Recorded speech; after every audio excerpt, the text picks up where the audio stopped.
আসসালামু আলাইকুম।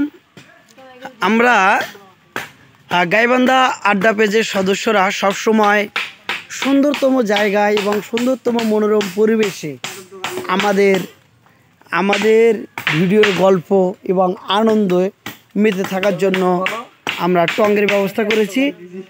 টঙ্গের কাজে সবথেকে বেশি পরিশ্রম করেছে আমার চাচা লিওন চাচা এবং আমার ছোট ভাই আপেল, এবং সহকারী হিসেবে আছে আমার আর এক ছোটো ভাই অন্তর।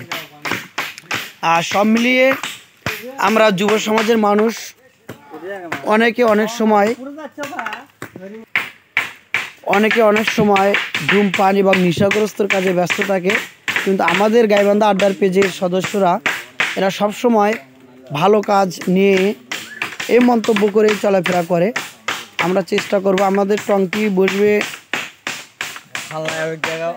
ওখানে,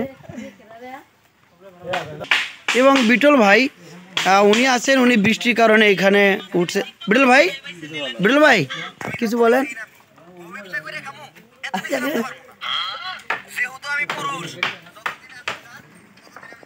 আসলে বিটল ভাই লজ্জাবোধ করার কারণে কিছু বলতে পারলো না।